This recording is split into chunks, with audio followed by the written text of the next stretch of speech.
네, 안녕하세요, 여러분. 2018년 1월 13일 토익 데뷔 특강으로 만나뵙는 박혜원 강사입니다.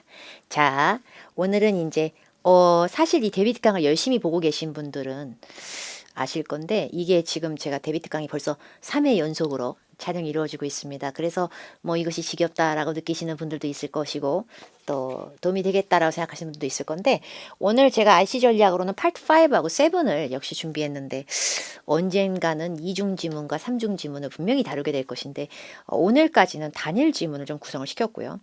1월에 1차, 2차 시험의 데뷔 특강은 서로 다른 강의가 올라오겠지만, 데뷔 특강은 많이 촬영을 제가 해볼수록 느끼는 게, 시험 문제지를 똑같은 거를 다시는 겹쳐서 내지 않겠다라고 공표하는 입장이 ETS의 입장이고, 그리고 문제의 사이클이라는 건 늘 나오는 문법이나 이런 건 항상 있는데 또 이게 조금씩 교묘하게 바뀌는 것도 문제고, 강사가 돗자리를 깔고 뭔가를 다 미아리 점집처럼 이렇게 해주고 싶지만 그게 안 되는 경우도 늘 있는 바, 늘 항상 시험에 나오는 것은 보편적으로 집약적인 것을 좀 굵게 아우르는 것이 훨씬 더 도움이 되실 수가 있습니다. 그러니까 2018년 1월에 1차 토익 데뷔 특강이니까 뭐 이대로 공부해야지 라는 생각보다도 1월에 시험에 전반적으로 도움이 되고 향후의 시험에도 도움이 된다 보시면 되기 때문에, 제 이전의 데뷔 특강 리스트에서 삼중지문이나 이중지문을 달았던 연역도 있을 거니까 분명히 찾아보시기 바랍니다. 이제 파트 5의 문제들을 먼저 파바박 노출을 하고, 이 문제를 우리가 짧은 시간이나마 짜증날 정도로 짧은 시간에 풀어보셔야 됩니다. 풀어보시고 나서 강사의 설명을 듣는 것이 훨씬 이해도가 빠르고요. 7 문제까지도 같이 붙어서 먼저 들어갈 겁니다. 5하고 7의 문제 제가 제공한 거를 먼저 풀어보시고요. 이 문제들은 최신 우리 그 2018년에 야심차게 지금 공개되고 있는 실제 기출인 토익 시험 문제 자체가 그대로 들어가 있는 정말 센세이셔널한 책이죠. ETS 정기 토익 시험 기출 문제집, 그 문제집에서 발췌한 문제들입니다. 아주 따끈따끈하게 좋은 문제, 최신의 그냥 기출 자체라고 보시면 되겠습니다. 큰 도움이 되실 거니까 풀어보시고 나서 강사의 설명을 듣도록 하겠습니다.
네, 여러분 풀어보셨나요?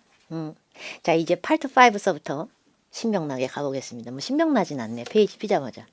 제가 이렇게 삐져나가서 화면으로 빠져야 될 것 같아. 처음에 인사할 때부터 이렇게 옆을 괜히 봤는데 뭐 답안지가 있는 거 아니고요. 제가 이렇게 인사하다 보니까 여기가 안 보여서 컴퓨터 화면을 참조했는데 이렇게 기네.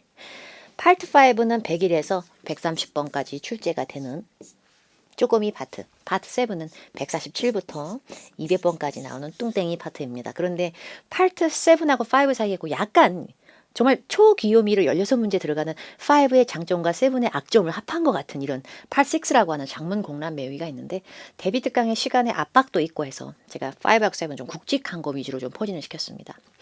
100일에서 130번 하고 147에서 120번 문항수만 보셔도 알겠지만 얘가 더 길고요. 근데 얘는 거의 빈칸 위주로 나와서 어떤 주변에 있는 거 문단에 딱 꼴랑 마침표 하나 있는 한 문장짜리에 ABCD부터 ABCD 이렇게 해서 사지선 다 보기 중에, 어차피 토익 RC는 다 사지선 다 보기 4개 보기인데 그거 중에 맞는 거를 여기 빵꾸에다가 적절하게 넣는 파트입니다. 근데 얘는 빈칸이 없고요. 지문의 길이가 요만해 아니면 이렇게 이 정도예요. 그냥 죽어라 읽는 파트입니다. 그래서 파트 7보다는 5가 솔직히 더 뭔가 찍기식의 느낌이 좀 있긴 하죠. 그래서 문제를 풀었을 때 강사도 강의하기가 더 쉬울 수 있는 파트, 동시에 많은 분들이 문법하고 뭔가 좀 기교를 부리게 되면 이게 사이비 스킬이 아니었다면 조금 더 수월하게 정답을 맞출 수도 있는 파트, 반대로 시간 단축이 이거는 좀 쉽지 않은데 파트 5는 제대로만 공부하는 방법을 아시면 시간 단축이 뭐 비약적으로 빨라지는 파트입니다.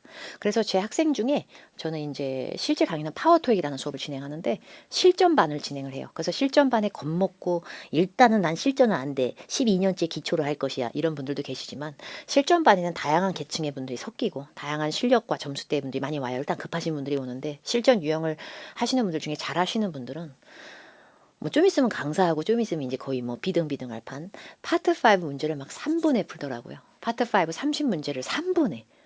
걔 무슨 만화책 읽어? 근데 엄청 빨리 읽는데 정말 얄미운 건 잘 틀리지도 않아. 결국에 꼼꼼하게 많이 읽는다고 뭐가 좋아지는 파트는 아니에요. 확실하게. 여기가 빨라질수록 이거 시간이 널널해지거든요. 진짜 실제 전체 토익 RC 시간이 75분에서 적어도 3분에서 5분은 우리가 신기를 부리지 않고서는 새까만 OLMA 카드 작성이 들어갑니다. 겨자 색깔의 동그랗게 작성이.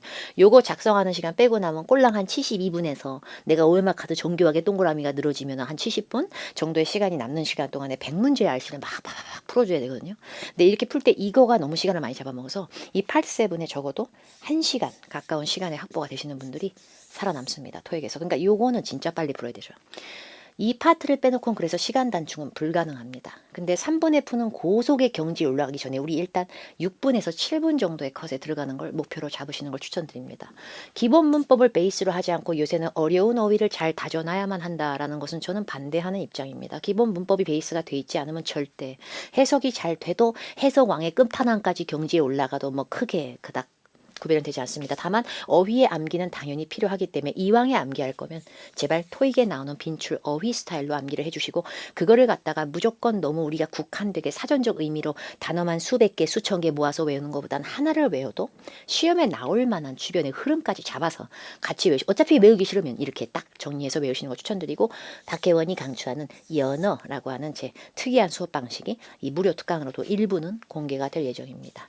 그리고 어휘를 외우실 때는 항상 그 어휘가 들어갈 자리가 중요해요. 빵꾸를 적절히 메꾸기 위해서 빈칸에 들어갈 어휘가 난데없는 품사가 들어가면 이건 뭐 도저히 될 수가 없습니다. 그래서 어휘를 외울 때 얘는 그냥 뭐 하다 이렇게만 암기하지 마시고 얘는 동사이면서 뜻은 뭐 이렇게 같이 암기하셔야만 살아남는 파트입니다. 파트 7은 뭐 해도 나아지지 않는다라는 뭔가 정확히 말하면 밑빠진 독에 계속 물을 들이붓는 느낌을 드는 그런 느낌? 그리고 모의고사를 열심히 열일하고서 풀어보고 매일매일 100문제씩 막 풀어 제꼈지. 장난 아니게 과다하게 공부했어. 매번 삼각김밥만 먹으면서 앉아서 그렇게 나 혼자 정신승리해가면서 이렇게 이 시세에 토익 이렇게 공부했지만 막상 채점해보면 비가 내리기 짜증나게 일수로 짜증나게 비가 내리고 이건 뭐 외울 수도 없고 독해 지문을 통으로 할 수도 없고 이건 뭐 언제 나아져? 라고 해도 잘 안 나아지는 것 같은 그런 파트입니다. 어휘가 수천 개가 집약되는 파트이고 대단한 파트입니다. 독해에 꽂히고 RC 전체에서 가장 뚱뚱한 파트죠. 그러나 독해 자체의 시간 때문에 여러분들이 안 되는 것보다는 그 독해에 구성됐던 많은 장문들이 모여져 있는 수많은 문장들의 단어빨 싸움, 그 어휘의 패러프레이징이라는 것이 지구 세계 최고봉이기 때문에 이 파트가 요거를 못 하시면서 굉장히 문제의 정답을 도출하는 과정에서 난감함을 느끼시는 것 같고 많이 푸는 게 아니라 하루에 단 한 지문을 풀어도 이 어휘 변환이라고 하는 소위 말하는 말장난, 어휘의 재표현, 패러프레이징을 버텨주시면서 공부하시는 것이 제대로 된 공부법입니다. 시간 안에 못 보면 어차피 끝장이에요. 필요한 부분만 추려서 읽는 것도 당연히 현실적으로 필요할 수 있는 파트입니다.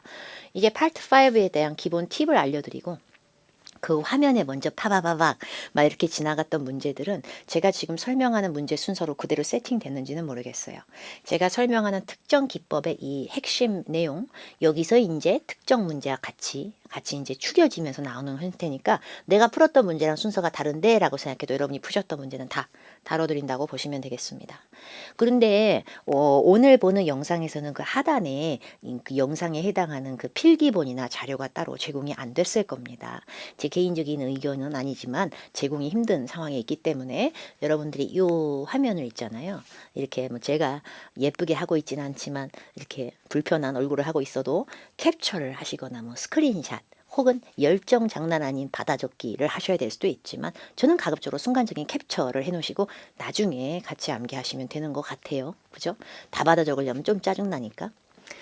일단 파트 5에서는 여러 가지 문법과 어휘가 혼재돼서 나오는데 그 부사 문제를 어프로치하는 방법을 정확히 알고 푸셨으면 하고요. 품사가 뭐 8품사 있는데 우리가 뭐 감탄사까지 나갈 필요는 없고 기본적으로 명사, 형용사, 동사, 부사 이렇게 네 개가 이제 끝판왕으로 시험에 나올 때 이 부사가 굉장히 풍미가 굉장히 크게 나와요. 얘가 문항수도 좀 많이 나올 때도 있고요.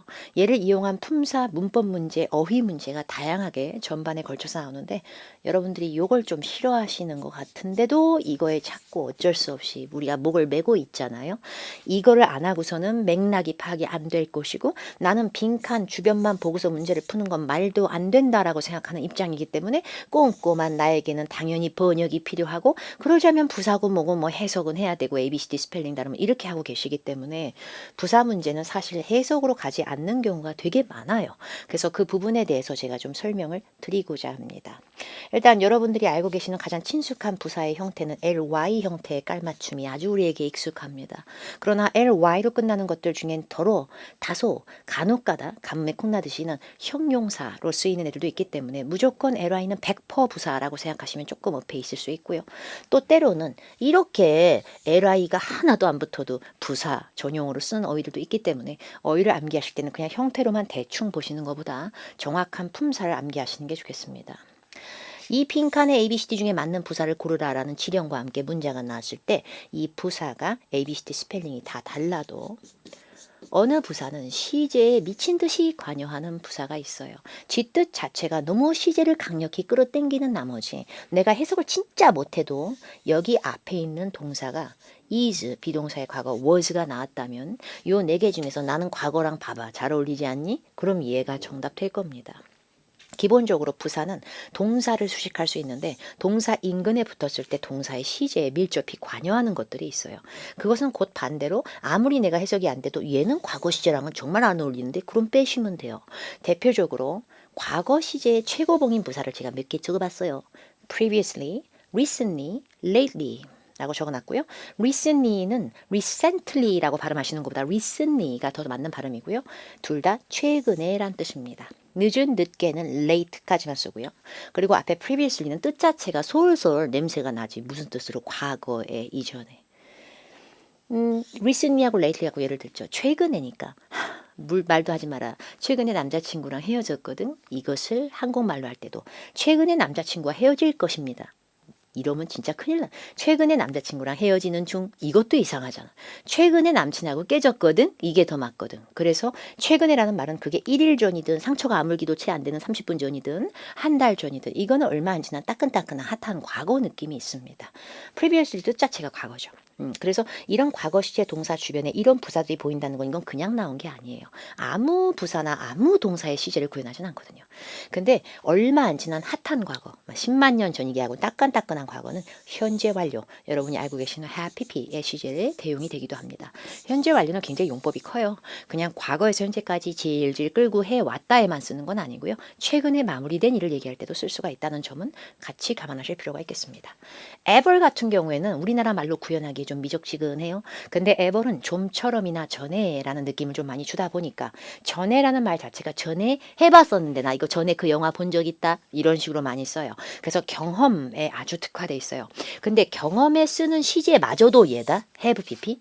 그래서 10년째 계속 해왔습니다만 현재 완료가 아니라 나 여기 미국에 가본 적 있잖아 이렇게 잘난 척할 때도 쓰게 됩니다. 그래서 ever 같은 경우에는 시제를 꾸밀 때 난 경험에 몰빵이지 이렇게 해서 have, ever, pp 형태로 많이 나오기 때문에 이런 식의 빈칸에서 얘가 특화될 수 있다 정도는 알아두시고 미래 시제나 과거 시제랑보다는 현재 완료가 더 좋겠구나 이런 걸 조금 알아두시면 되겠죠. 그 다음에 consistently, traditionally. consistently는 지속적으로 끊임없이 줄고 쭉 이렇게 됩니다. 항상 이 학생은 참 수업 태도가 좋아왔어. 이런 얘기를 줄곧 아주 그냥 끊임없이 태도가 좋아 아주 그냥 제 로봇도 아니고 이렇게 얘기하면 하루 보고 그 얘기를 하진 않았을 겁니다. 적어도 몇 달 며칠 넘게 계속 봤지만 끊임없이 얘 상태가 좋은 게 지속되고 있는 거죠. 이렇게 특정 시간 동안 계속해오는 행동 역시 현재 완료로 표현을 잘 하죠. 그래서 have pp 사이에 어딘가에 빵꾸가 났을 때 consistently가 보기에 있다면 사실 우리가 해석이 안 되면 정답률이 굉장히 높다라고 보여주시면 되겠습니다. traditionally도 무슨 뜻이에요? 전통을 따르는 거죠. 전통이라는 말 자체가 얼마나 오랜 세월 동안 해왔던 거겠어요. 그러니까 얘도 현재 완료에 아주 특화가 되어 있습니다. 이렇게 시제에 관여하는 부사가 있는가 하면 예전에 이렇게 시제고 뭐고 내가 동사를 어떻게 꾸미냐 이런 부사도 있어요. 그래서 동사의 바로 앞이나 뒤에 빈칸에 들어가기엔 너무 허름한 그런 부사들도 있어요.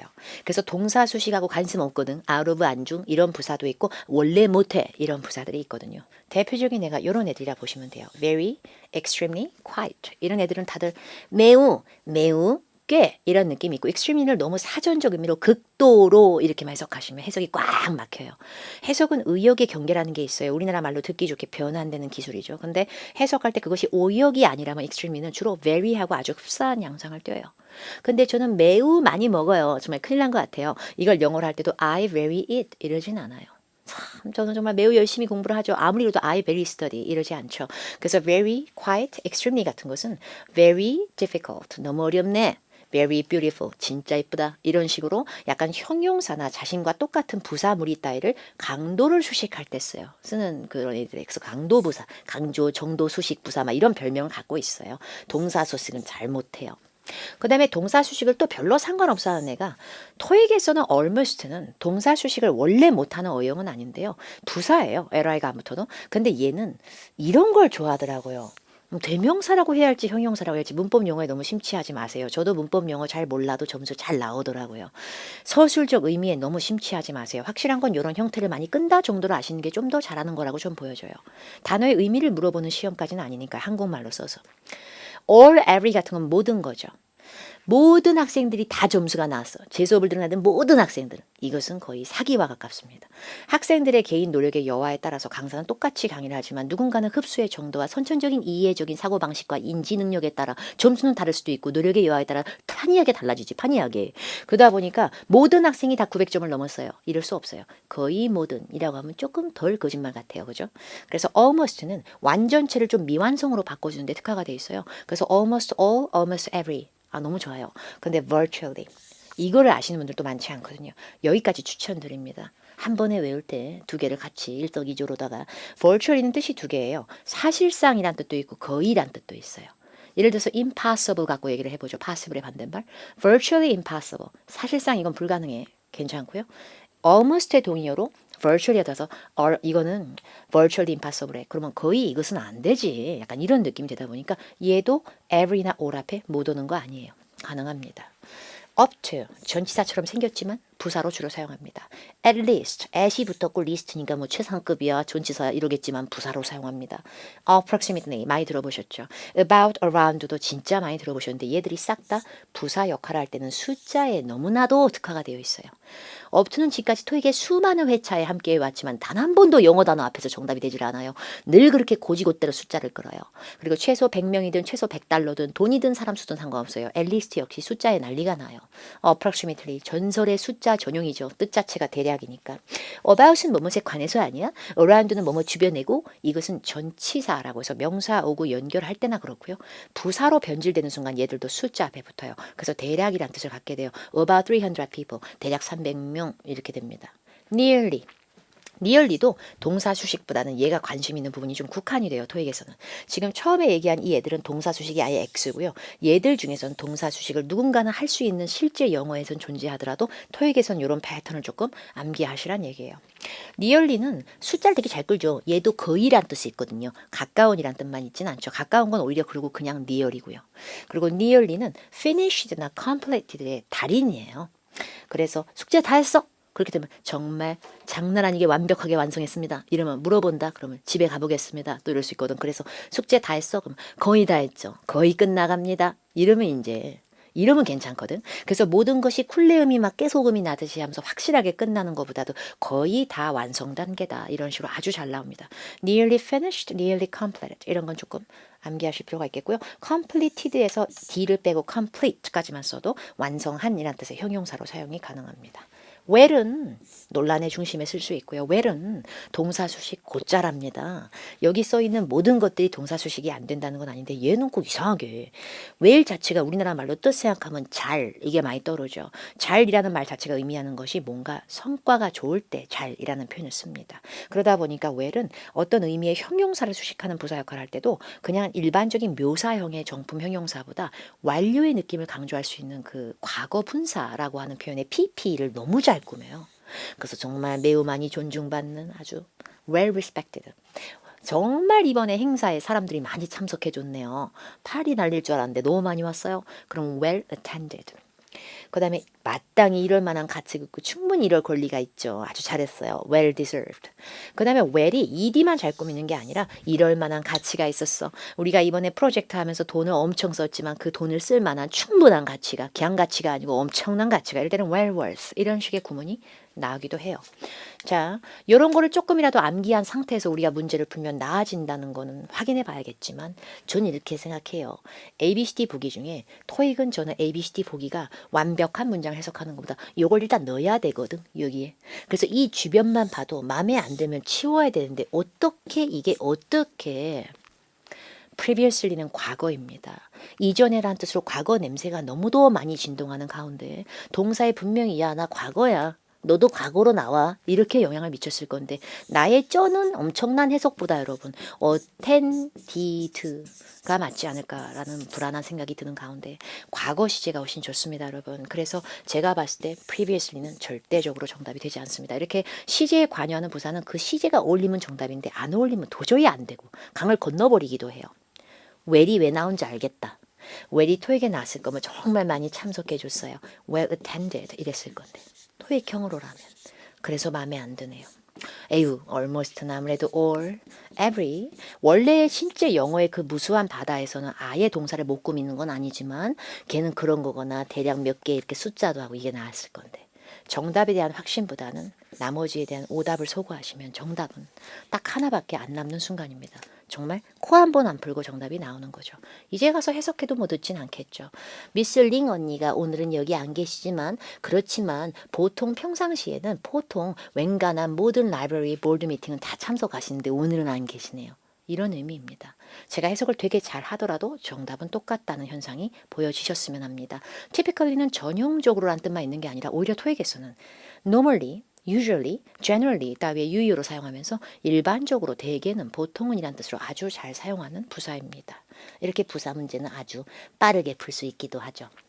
그 다음에 두 번째로 이것이 제 수업에서 실제 강의에서 많이 노출되는 강의 방식입니다. 그런데 실제 강의와 인터넷 강의는 똑같을 수도 있지만 다를 때도 상당히 많고 또 인터넷 강의는 여러분의 의지 박약을 잘 해결해 주셔야 된다는 여러분의 큰 몫이 작용하지만 강사의 기본 그 티칭 스타일은 같아요. 오히려 인강에서도 강사는 굉장히 열심히 강의를 합니다. 그런데 문제는 뭐냐면 여러분이 클릭을 해주셔야 이 강의가 드디어 빛을 보게 되는 건데 이 연어라고 하는 것은 워낙에 방대하고 제가 인터넷 강의로 이 짧은 데뷔 특강으로 다 하기에는 다소 무리수가 있긴 합니다. 그래도 이제 어느 수업을 들으셨든 어느 학원을 다니셨든 데뷔 특강 일단 클릭하신 순간에서 1월 달에 그렇게 많은 응시자가 몰리는 경쟁이 최악의 이 시험에서 꼭 승기를 잡으시고자 어휘를 하나 외우실 때는 어휘가 특정 어휘랑 잘 어울리는 현상, 다른 말로 연어라고 하는데 이 콜로케이션을 절대 무시하지 마시고 잘 연결해서 푸셨으면 좋겠습니다. 일각에서 어느 강사 선생님께서는 이 어휘들을 설명하실 때 뭐 짝꿍 어휘다라고 하실 수도 있고요. 이 어휘를 보면 이 어휘가 연상될 수 있다 정도로 풀이하실 수도 있겠습니다. 뭐 얘랑은 그냥 대박이야 집어넣어 뭐 이러실 수도 있고요. 근데 어떤 식의 언어로 구술됐든 이러한 현상들은 전반적으로 컬로케이션이라고 얘기를 많이 합니다. 대표적인 걸로 제가 예시를 들은 게 이거 reservation입니다. reservation은 여러분 예약입니다. 근데 공부를 조금 더 하시면 예약을 뛰어넘어 reservation은 뭐 추저함, 머뭇거림의 느낌의 hesitation하고 비슷한 느낌도 좀 있고 의구심? 이래서 해석은 힘든가 봅니다. 어휘는 다 의어가 많으니까. 근데 그냥 예약으로 하죠 오늘은. 예약이라는 말이 나왔을 때 예약을 하다 이러고 싶거든요. 제 수업을 많이 실강이나 인터넷 강의 들으신 분들은 알 거예요. 제 또 얘기하네 이럴 수 있게끔. 근데 예약을 하다라고 할 때 이건 좀 아니지 않아?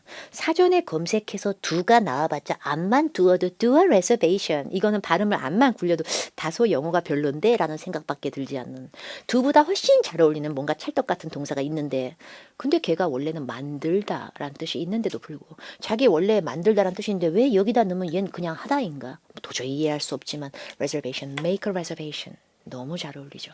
여기서 make하고 reservation 하나의 collocation이 됩니다.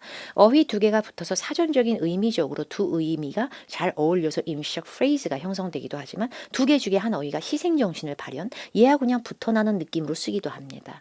어찌됐건 대단한 어휘의 연결구조. 그래서 make a reservation 이걸 아셨다면 이것도 연어의 일종입니다. 스피치는 연설이죠. 그러면 연설하다로 해보죠. 연설하다에는 뭐가 있을까? 연설하다에는 하다니까 또 do를 한번 넣어봐. do a speech. 안 될 것 같은데. 완전 틀린 영어가 아니라 좀 이상한데. 훨씬 더 잘 쓰려면 일단 첫 번째 후보는 make는 여기다도 통용이 가능합니다. make는 모든 거랑 연어가 되진 않지만 연어를 꽤나 많이 소지할 수 있는 어휘이죠. 그래서 연설을 수공의 정신으로 만들다는 아니고 그냥 연설하다입니다. 근데 make speech 말고 충격적으로 두 개나 더 있어요. 제가 첫 번째 드리는 힌트는 주다가 아니에요. 여기 들어가면 연설을 주다가 아니라고 그냥 연설하다라고. 그 다음에 더 충격적인 마지막 하나는 난 이거 배송하다로 알고 있었거든. 근데 여기 들어가면 연설을 배송하다 아닙니다. 연설하다죠. 역시 연어는 한번 외워놓으면 굉장한 힘이 있고 저한테 수업 들으셨던 분들은 아마 아실 걸로 사료가 됩니다.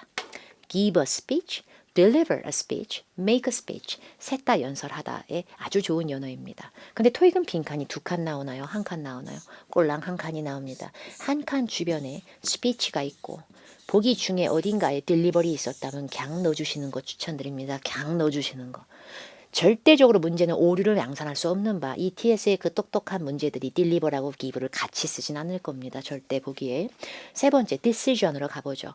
decision은 결정입니다. 우리 make가 욕심이 대박인지라 결정을 수공예처럼 만들다가 아닌데 또 결정하다로 나올 겁니다. 그래서 make a decision 또 겹칩니다. 그러나 make를 연어의 모든 어휘를 끈다라고 생각하시면 좀 어폐가 있고요. 몇 개를 잘 정리하셔야 돼요. 그리고 decision하고 잘 어울리는 거는 너 이 결정 확실하니? 나는 오늘 저녁에 치킨 먹을 거야. 너 그 결정이 얼마나 대단한 결정이? 나는 지금 라면을 먹고 싶어. 나는 정말로 치킨이야. 오늘은 치맥으로 확실하게 내가 치맥으로. 너 그 결정을 다시 한번 재고해 주겠니? 나는 정말이지 라면이 땡기는구나. 이런 거 얘기할 때 결정을 다시 한번 재고하다. 라고 할 때 한 번 고려할 때는 consider. 재고할 때는 reconsider. a decision 나올 수 있고요. 마지막으로 이 결정대로 합시다. 이거대로 의결에 붙여요. 탕탕탕. 더 이상은 바꿀 수 없어. 치킨 먹는 거로 이것은 그냥 확실하게 하다. 그랬을 때 뭔가의 최종적인 느낌의 마무리로 많이 쓰이는 자 스펠링이 틀렸어. 자 이렇게 finalize. 그럼 finalize a decision. 그러면 결정을 최종 마무리 탕탕탕 확정시키고 이걸 정확히 하다. 약간 확실하게 공고히. 그래서 make a decision, reconsider a decision, 그 다음에 finalize a decision까지 정리하시면 그만큼 많은 연어를 소지하시게 되는 겁니다. 자 이제 increase, decrease, rise, drop으로 가보죠. 얘들의 공통점은 명사, 동사를 혼용합니다. 증가, 감소만 되는 게 아니라 증가하다, 감소하다도 되는데 제가 지금 여기다 AD 부사를 넣으라는 약자를 힌트를 드렸기 때문에 부사는 명사를 잘 안 꾸미죠. 그래서 이 아이들을 동사로 보고 한번 해보죠. increase, decrease, rise, drop은 각기 증가, 감소, 또 증가, 감소, 상승, 감소, 하락 이런 겁니다. 증가, 감소는 딴 건 필요 없어. 일단은 폭을 오버해야 돼. 폭을. 이게 이렇게 코딱지만큼 증가인지 이렇게 이걸 얘기해야 되거든요. 이거 얘기할 때 정말 내 인생도 참 파란만장해. 정말 장난 아니게 다이나믹하지 않니 내 인생 이렇게 롤러코스터. 이거를 우리나라 말로 할 때는 그렇지만 영어로 하면은 굉장히 드라마와 같은 거. 그게 극적인 느낌을 주죠. 그게 하나가 들어갑니다. dramatically. 어휘는 외우실 때 입 밖으로 빼서 암기하셔야지 스펠링의 오타를 물어보는 시험이 아니기 때문에 어머 스펠링 틀렸어. 이거보다는 이게 입 밖으로 해서 암기하시는 게 좋아요. 그 다음에 증가 감소의 폭이 엄청날 정도 아닌데 상당해. 그러면 상당할 때 들어가는 거는 이제 상당히의 3종 세트가 있어. 첫 번째 considerably. 두 번째 significantly, 세 번째 substantially 뭐 이 정도 있고요. 마지막으로 아주 조금이 이렇게 조금 증가했어. 그러면 slightly 이 정도 들어갈 수 있겠습니다. 자, 그런데 번외편을 제가 공개를 하겠습니다. 번외편은 시험에 나오면 여러분들에게 큰 도움이 되겠죠. 이 아이들이 지금 극적으로 dramatically, substantially, considerably 이것이 상당히 그리고 제가 굳이 더 하나를 추가해드리면 significantly, significantly도 똑같은 뜻이고요. 상당히. 그 다음에 slightly 이것이 약간 조금이입니다. 여기서 폭은 끝났고요. 자, 이게 점진성으로 들어가는 어휘입니다. incrementally. incrementally는 여러분 increasingly 하고 똑같습니다. 어떻게 보면. 그래서 점점 더란 뜻이에요. 그러니까 이렇게 확 하는 급을 강조한 게 아니라 얘는 이게 계속 꾸준히 점점 더 증가하네 이런 느낌이에요. 원래 꾸준히라고 할 때 공부를 조금 하신 분들은 steadily 정도는 알고 계신 분들이 많습니다. 근데 incrementally는 잘 모르실 수도 있거든요. 이런 게 토익에 실제로 나온 적이 있거든요. 굉장히 당황스럽게도. 어휘는 암기하지 않고는 살아남기 힘들죠. 그래서 incrementally increase 이거는 괜찮은데 뭔가 increasingly increase 그럼 너무 라임이 있잖아. 너무 똑같은 느낌. 그래서 incrementally가 increase를 수식하는 거는 정말 빈출입니다. 마지막으로 successful. 이것을 꾸미는 부사에 대해서 말씀을 드리겠습니다. 성공하는 것도 성공하는 정도를 얘기하셔야 돼. 이것이 뭐 초대박인지 이 정도면 뭐 꽤나 성공했어. 성공적이었어. 이렇게 할 건지 아니면 아유 이거밖엔 성공이 안 됐네. 이건 뭐 성공이라고 말하기도 민망할 정도 약간 미미한 성공이야. 약간 이런 느낌으로 하실 건지 곧 대박, 중박, 약간 쪽박 직전 이런 느낌의 세 개를 외워주시면 successful은 한 방에 마무리됐다고 보시면 되겠습니다. 자, 제가 노출시킨 걸 보시고 같이 입 밖으로 정리하시되 제가 얘랑 비슷한 걸로 요거 하나를 추가하겠습니다. 뭐 비슷해요. 자, 일단 제가 이걸 쓰지 않은 이유는 M으로 시작하는 거 3개라는 정도로 정리하시면 훨씬 덜 헷갈리실 거나 이렇게 해서 이제 이렇게 한 건데요. 오히려 얘가 더 많이 쓰긴 해요. 자, 그러면 엄청나게 대박 성공일 때는 말 그대로 눈에 띄는 성공, 괄목할 만한 성공이 되는 거거든요. 그래서 markedly successful. remarkably successful. 그러면 둘 다 눈에 띄는 성장입니다. 이건 수동적으로 저 혼자 막 떠들고 여러분은 그냥 보실 수 있는 인터넷 강의의 일종이지만 어디서든 자신감 있게 입모양을 움직여 보시기 바랍니다. 실제로 영어는 암기하시는 게 입 밖으로 빼는 게 최고예요. markedly successful, remarkably successful. 그리고 markedly는 원래 토익에서는 실제 영어의 어원에서는 뭔가 차이점의 갭을 얘기할 때 많이 써서요. 얘랑은 확연히 다르지. markedly different 이런 거에 더 많이 쓰이기도 합니다. moderately 시험에 많이 나오는데요. 크기나 정도, 가격대 따위가 적당히 매겨진 이런 의미로도 쓰지만 markedly 이거 말고 moderately가요. 그래서 moderately priced 이런 것도 많이 나오는데요. moderately가 그냥 꽤나 적당히 뭐 이런 뜻이 있어가지고요. successful을 끄면 꽤나 성공적 그냥 뭐 대박까지는 아니고 이렇게 됩니다. 마지막 marginally 주변적으로나 외곽적으로의 느낌보다는 너무 쪼꼬미 너무 아쉬울 정도로 조금 성공했다. marginally successful. 그래서 marginally가 최악의 경우가 되는 거죠. successful 중에서는 뭐 망한 건 아니지만 한 장 차인 거죠. 그리고 moderately가 꽤나 퍽이나 성공적. markedly 혹은 remarkably 시험에 더 많이 나오는 건 오히려 remarkably markedly는 차이점의 갭을 강조할 때도 쓸 수 있는 정도로 암기하시면 우리가 연어를 조금 몇 개를 박혜원 강사가 제안하는 연어로 구경을 하셨습니다. 자, 그럼 우리가 문제를 풀 수 있나 한번 해보죠. Finalized, designed, hosted, created 다 ed로 끝나져 있고 뭐 어차피 문법에 깔맞춤은 똑같습니다. 빈칸 앞뒤를 문제를 푸는 건 정말 위험한 짓이야 라는 생각을 하실 수도 있었겠지만 지금 목적으로 위원회의 결정이 나와 있습니다. 결정이 행사도 아니고 생일 축하 파티도 아니고 어떻게 결정을 호스팅을 하죠? 어떻게 이걸 주최하고 열 수가 있나요? 어차피 안 될 겁니다. 앞에 두 줄을 완전 잘 읽어도요. 결정을 창조하다라고 하진 않지 않아요. create는 좀 이상한데요. make도 아니고. 결정을 어떻게 뭐 대생으로 스케치해야 되나 도자기로 빚어야 되나 디자인 같은 설계나 기획도 아닌 것 같고 아까 기억나요? 이거로 확정. finalized decision. 기출 문제집에서 발췌한 문제이니 이건 실제 토익 문제와 똑같고 실제 토익 문제 자체입니다. 이걸 우리가 거부할 수는 없잖아요. 이렇게 매력적으로 빨리 나오는 거를 가르시아 언니를 면접을 직접 해보고 나서 회사 회장님께서 커미티 디시전을 아예 더 확실하게 그래 이렇게 하도록 해라 니네 얘기대로 고용해. Chief Financial Officer 최고 재무 책임자로 고용해. 여기까지 읽는다고 달라질 건 딱히 없는 상황. Successful 좀 봐. 앞에 두 줄을 읽기 전에 이건 어떡할까? 정말 이건 어떻게 해야 될까? 그래서 제가 드리고 싶은 추천하는 강추 정답은 다른 건 몰랐어도 marginally 이게 진짜 쿨한 건데 빈칸 앞에 언니가 나왔습니다. 언니는 이것밖에 안 돼? 이것만? 여기서도 이미 힌트가 와요. 대성공이라는 거리가 뭐는 그런 느낌? 그 대성공이 아니니까 marginally 얼마나 빠르고 경쾌한데 이거를 세 줄을 다 읽어서 단서를 찾아야 된다는 것 자체가 아직 어휘의 연결성을 조금 덜 외우신 거 아닌가. intriguingly는 굉장히 흥미를 불러서 재미지게 보기 시작 regrettably는 무슨 뜻이야? regret이 뭐예요? 너무 유감, 막 후회에 찌들어 있고 성공이란 뜻은 일단 안 좋은 뜻은 아닌데 conspicuously 그러게 모르겠어요. 뭐 어떤 인터넷 포털이나 여러 가지 사이트를 다 검색을 하신다면 간혹가다 나올지도 모르겠네요. 왜냐하면 얘는 시각적으로 눈에 띄게 뜻도 있기 때문에 눈에 띄게 도드라지게 성공적이다라고 해석이 될 수 있거든요. 근데 눈에 띄게 성공적이라는 말이 실제 영어에 쓸지 몰라도 토익에서는 그다지. 그리고 이것이 눈에 띈다는 게 설마 통용이 되더라도 적어도 markedly 아니면 remarkably가 좀 더 낫지 않았을까? 그리고 이것이 쓰이더라도 앞에 only의 제한성은 안 어울리지 않나라는 생각이 듭니다. 그죠? 그래서 민스 트러킹사의 제안이 이거 하자는 사우스 이스트 에이시아 쪽으로 사업을 확장하자는 제안은 너무 미미하게 성공이 별로 안 될 별로 그건 받아들여지지도 않을 수 있고 그냥 아주 미미한 성공만을 거둘 것으로 이렇게까지 우리가 읽을 필요가 없죠.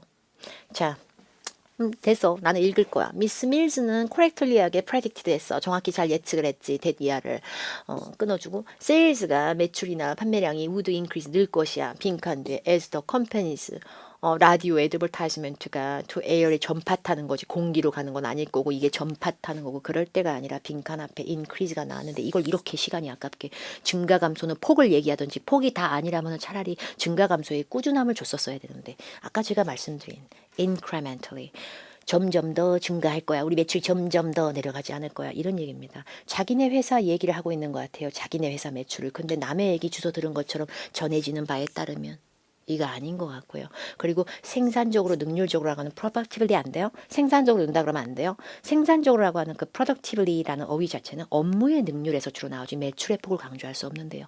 어휘의 연결을 지금 잘못 파생시키고 있는 걸로 보이고요. arguably는 주장 같은 거나 뭐 여러분이 잘 알고 계시는 최상급 같은 거 얘기할 때 단언 근데 얘가 1등이야. 약간 누군가의 능력을 강조한다든지 이런 식으로 믿어 의심치 않는 걸 강조한다든지 increase하고 별로 상관이 없죠. 이런 식으로 푸는 게 진짜 잘하는 겁니다. 토익은. 자, 그 다음에 파트 5로 이번에는 명사 한번 해보죠. 제가 아주 좋아하는 바로 이전에 11월 그 데뷔 특강에도 제가 12월 데뷔 특강에도 연이어서 말씀을 드린 특정 전치사와 결합되는 그런 어휘는 암기하는 것이 최고다 라는 말씀을 드리고 싶은데 이거를 얘기하기 이전에 그 얘기도 하고 싶어요. 특정 전치사와 결합하는 어휘는 암기가 짱이다라는 거는 저의 실무 경험에서 나옵니다. 저는 뭔가 엘리트적인 코스를 밟고 뭔가 뭐 수재, 뭔가 영재 이래갖고 뭐 1등 졸업 저랑 별로 그닥 상관이 없는 얘기입니다. 저는 노는 것을 평상시 너무 좋아하는 흥이 많은 인간으로서 토익 공부든 뭐든 그렇게 평생을 하진 않았어요. 근데 제가 그 토익 강사를 하기 이전에 번역 일을 했을 당시에 번역 일을 하고 계약서, 수출입 계약서 번역을 하고 영작을 할 때 저한테 번역은 할만했어요. 사전을 끼고 있으면 되니까. 그런데 영작은 저한테 너무나 힘든 제가 또 아무래도 온몸이 한국인이지 않겠습니까? 그러니까 너무 영작이 힘들었어요. 웬만해서는 뭐뭇에 관해서라고 얘기할 때는 보통 우리나라 말의 모든 명사는 뭐뭇에 관한이라는 말이 잘 들어가요.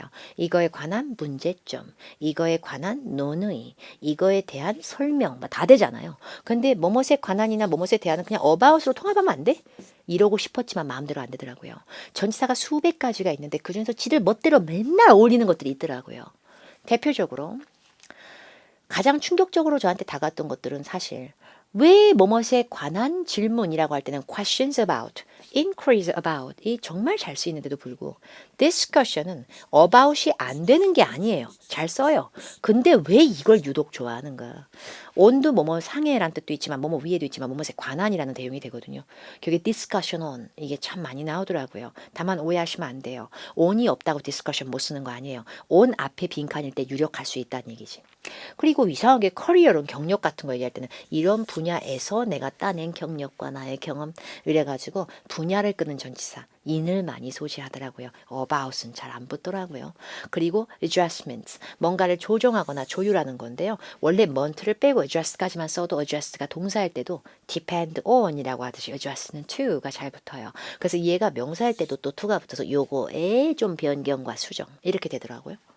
인포메이션은 짱이죠. 정보 계열은 뭐뭇에 관한은 다 돼요. 근데 뭐뭇에 관한으로 알고 있는 것들이 이 정도는 있으시면 좋아요.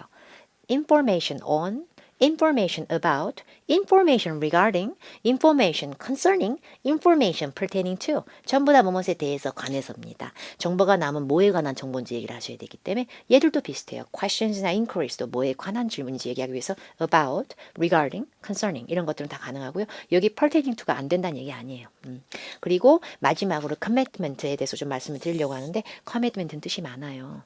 commitment는 뭔가에 대한 전념이나 헌신적인 느낌으로 많이 알고 계신데 전념이나 헌신할 때는 요거에 헌신 및 전념 전치사 to인데요. 얘가 좀 짜증나는 게 약속의 느낌으로 쓸 때가 있거든요. promise. 그러면 약속의 느낌을 쓸 때는 뭐뭐 하고자 할 약속 이렇게 한다는 약속이라고 할 때는 투부정사라고 해서 육안으로는 똑같이 to로 시작하는데 to 더하기 명사 끌 때랑 to 더하기 동사 원형 끌 때 두 개로 갈려요.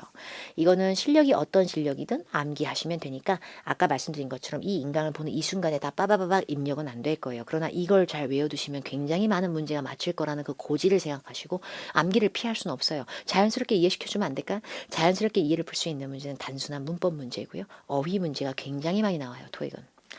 형용사 중에 이거를 제가 예시로 든 이유는 얘를 보면 좀 와닿으시지 않을까. 얘니까 이렇게 쓰는 거예요. interested in. 많이 들어보셨죠? 근데 형용사가 원래 명사 꾸미는 애잖아요. 근데 명사 꾸미는 짓은 안 하고 이게 반란을 꾀해가지고 자기 몸뚱아리 뒤에다 전치사 붙이고 앞에다 비동사 붙어갖고 비동사의 보호 역할처럼 들어간데 보호 역할만 하는 게 아니라 전치사까지 지가 끌고 나오면서 be interested in 이라는 이 동아리 보따리가 그냥 그 자체로 쓰이게 될 때 흥미있는이 아니라 흥미있다 이렇게 헤벨레에 같이 다니는 이런 현상이에요. 형용사가 보호적 용법으로 들어갈 때 서술 기법이자 곧 어떤 관용어구라고 보시면 되겠습니다. be interested in 뭐뭐에 흥미있다. be scheduled for 뭐뭐로 일정이 잡히다.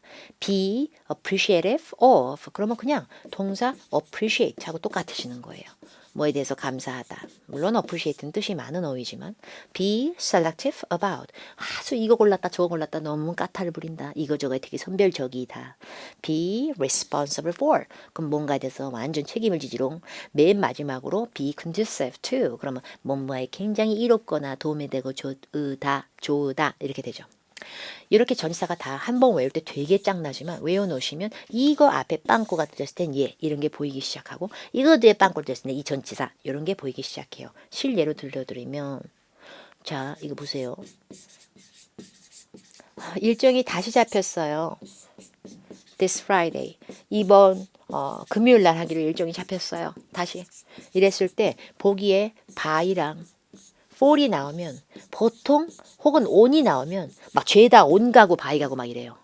금요일 요일은 on 막 이러고 있고 뭐뭐까지는 by 막 이러고 있는데 중요한 건 앞에가 스케줄이잖아요.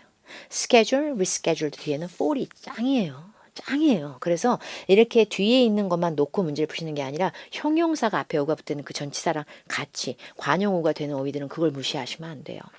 그리고 비동사랑 형용사 똑같이 있는데 뒤에는 이번에 전치사 to도 아니고 전치사 for이나 in도 아니고 to 더하기 동사 원형 투부정사까지 끌어준 애들도 몇 개 있어요. 이건 진짜 아무나 못해요. 입 밖으로 짝짝 붙게 암기하셔야 돼요. 암기가 싫으면 토익은 피할 수가 없고 그냥 피하는 게 나아. 그럴 정도로 be likely to 더하기 동사 원형 좋아하는 게 아니고 뭐야 뭐뭐 할 것 같으다. 확률이죠. be poised to 더하기 동사 원형 뭐뭐 하기 위한 만반의 준비를 다 갖췄다. 약간 이런 느낌. be projected to 더하기 동사 원형 업무 프로젝트가 아니라 뭐뭐 할 예상이 잡힌다. 이럴 할 거로 예상되다. 이런 느낌. be anxious to 더하기 동사 원형 얘는 들어보셨는지 모르겠지만 be eager to 더하기 동사 원형과 아주 흡사해요. 실제로 어휘의 어원의 뜻 자체가 뭔가에 대해서 갈망한다는 뜻도 있어요. 염려하는 뜻만 있는 게 아니라. 그래서 뭐뭐에 대해서 굉장히 갈망하다. be fortunate to 더하기 동사 원형 뭐뭐에서 너무 행운, 너무 기쁨이다 이런 식이고요. be intended to 더하기 동사 원형 be designed to 더하기 동사 원형 뭐뭐할 의도로 기획됐지롱 만들어졌지롱 이러할 의도로 설계됐지롱 약간 이런 느낌이고요. 얘들은 투부정사도 되지만 be intended for, be designed for로도 많이 출제가 돼요. 이걸 오늘 하루에 모든 대비 특강으로 다 확인하거나 해결하려고 하시는 것보다는 이렇게 확실하게 정리하시는 게 좋겠습니다. 자, 그럼 이제 113번을 보시면 113번에 ABCD 보기가 지금 막 명사가 다르잖아. 근데 또 막 이제 열일하면서 해석을 할 거 아니야. 근데 ABCD 보기 중에 announcement 공지, 공고, 발표 막 이런 거다 보니까 뭐든 간에 발표를 하는 건단 얘기고 컨버전은 개조나 변환 싹 다 개조한다는 얘기고 adjustment는 조정, 조율, 수정 이런 거고 commitment는 뭐 헌신, 전념, 기업, 의무, 약속 뭐 이런 건데 이렇게 하면서 해석하시는 거죠. 근데 저는 이렇게 생각해요. 뒤에 to. 뭐 아무나 to랑 붙진 않아요. 저는 이렇게 깨알 같은 전치사 너무 좋아해요. 그래서 저는 to하고 어울리려면 A, B가 아니라 C, D 중에 고르시는 게 맞다고 보고요.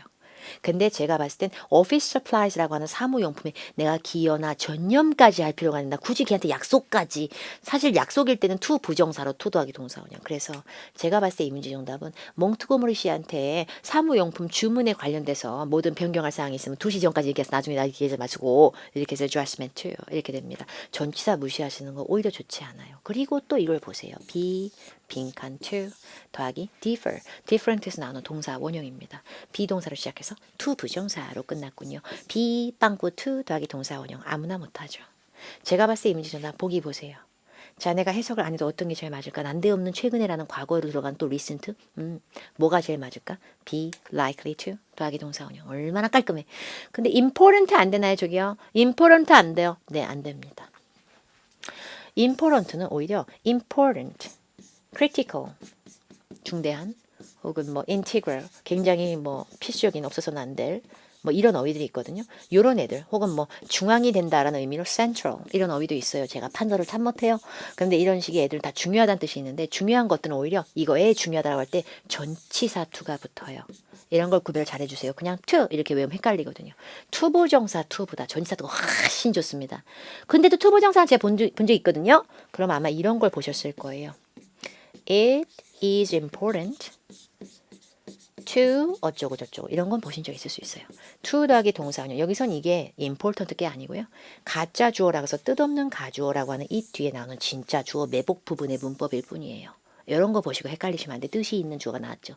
그럼 자체적으로 be 빈칸 to의 힘을 가진 애가 들어가요. 그래서 be likely to. 다를 수 있다, 부서가네, 다를 확률이 높다, 만족도는 그 설베이 결과는 다를 것이야, 뭐 이런 거죠. 그 다음에 23번. 난 이렇게 생각해.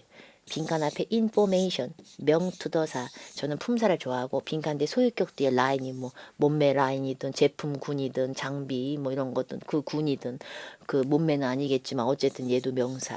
명사 사이를 벌리고 그 사이에 빈칸이 쏙 나오잖아. 그럼 명사 사이를 이어줄 놈이 정답이 돼야 됩니다. 명사는 중복되거든 그냥 붙이면 이걸 벌려서 이어줘야 돼. 그럼 이런 거 사이를 이어주는 걸 무슨 사라 그러게? 전치사. 우리 전치사님이 함께 하실 거예요. 명사 뜯어서 연결하는 것. 이건 형용사랑은 상관이 없지. 내가 알기로 펜딩은 형용사야. 펜딩은 여러분 형용사입니다. 근데 ing형 형용사고요. 얘가 뜻 자체가 되게 상반된 뜻이 있어요. 얘가 미결의 뭔가 보류 중인 이런 뜻도 있고요. 갑자기 말도 안 되게 임박함이란 뜻이 있어. 진짜 짜증나. 근데 또 임펜딩이라고 하는 어휘가 사전에 검색해도 나오거든요. 이게 분명히 나올 건데요. 임펜딩도 형용사인데 임펜딩도 임박한, 곧 닥칠 이런 느낌이 좀 있어요. 근데 차이점이 뭐냐면 일단 미결의 보류 중이라는 미적지근한 뜻도 얘가 하고 있잖아요. 근데 임박한 일이라도 아주 불길한 징조의 일이 임박했을 때 부정성이 강할 때 임펜딩을 많이 쓴다라고 보시면 되겠습니다. 혹시나 헷갈려 하시는 분 있을까 봐야겠고요. BCD가 다 전치사가 가능합니다. 그래서 이것 중에 고를 건데 제가 아까 말씀드렸잖아. 정보는 뭐에 관한 정보인지 얘기를 하라고. 그러니까 regarding. 이게 다예요. 그리고 among은 혹시 알아두시면 좋을 것 같아요.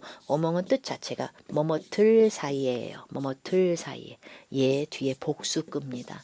라인이 아니고 라인스가 맞겠죠. 굳이 쓰자면. 요 뒤에 보세요. 그죠? 그 다음에 throughout은 넓은 장소일 때는 그 장소 전역에 걸쳐서, 기간 끌 때는 그 기간 동안 내내 여기저기에 곳곳에, 뭐 능력은 되게 많지만 인포메이션하고 별 상관은 없어 보입니다. 이제 마지막 몇 문제가 남았어요. 5에서. 기본 문법을 절대로 놓쳐서는 안 된다. 아까 제가 말씀드린 거예요. 아무리 우리가 연어 외우고 기교 부리고 막 해봤자 기본 문법 모르면 뭐 끝장 중에 끝장이 나겠습니다. 기본 문법은 절대로 놓쳐서는 안 돼요. 근데 기본 문법에서 제일 중요한 건 주어 자리에 빵꾸가 날 때 문제가 나올 때가 있어요. 주어 자리에 빵꾸가 나올 때는 동사를 반드시 확인해야 돼요. 주어랑 동사는 소울메이트라서. 주어랑 동사의 내용이 어울리는지 보시는 것보다는 단복수 개념을 명확히 잡으세요. I, are 이럴 순 없잖아요. I am이 맞지, 그죠? 이런 거 구별하시라는 얘기고요. 주어 역할에 들어갈 수 있는 어휘 자체인지 품사 자체를 잘 확인하셔야 돼요. 예를 들어서 빈칸에 빵꾸 자리가 주어 자리인데 보기 A는 형용사, 보기 B는 부사. 둘 다 못 들어가요. 주어 자리는 최소 명사의 용법이 가능한 것들이 주어 역할을 하기 때문에 이렇게 품사에 맞춰서 넣어주시면 되겠습니다. 또 동사의 어휘를 고르는 문제가 나올 때가 있어요. 근데 동사의 어휘를 고르는 문제가 나올 때는 동사의 형식이나 자타동사 구별이 진짜 목숨줄 같대. 생명수. 동사의 형식은 1, 2, 3, 4, 5 형식이라고 하는 고리장 문법이에요. 근데 1, 2 형식까지를 보통 뭐 자동사, 2 형식 동사, 뭐 1 형식 동사 막 이러잖아요. 여기서가 이 3자리가 애가 제일 보편적인 애예요. 얘들 봐보세요. 1 형식은 주어, 동사, I를 써서 왜 주어, 동사 이러면 끝나요. 근데 2 형식은 주어, 동사, 보어가 나와요. 보어. 근데 3 형식은 주어, 동사 뒤에 여러분이 제일 많이 아는 목적어가 나와요. 동사는 목적어 끄는 게 짱이죠. 그래서 3형식이 제일 많이 나와요. 토익에서는. 근데 주어, 동사, 목적어 끄는 3형식 동사 중에서 자동사는 목적어를 끌 수 있는 3형식이 발끝 하나 얹을 수가 없어요. 감히. 대표적인 애가 depend, rely죠. depend, rely 이런 애들은 목적어 바로 끌어요? 아니요. 우리가 depend가 아니라 입에 짝짝 붙는 건 depend on, rely on 이것이었다면 이렇게 전치사의 힘을 빌려야만 목적어를 끌 수 있는 걸 자동사라 그래요.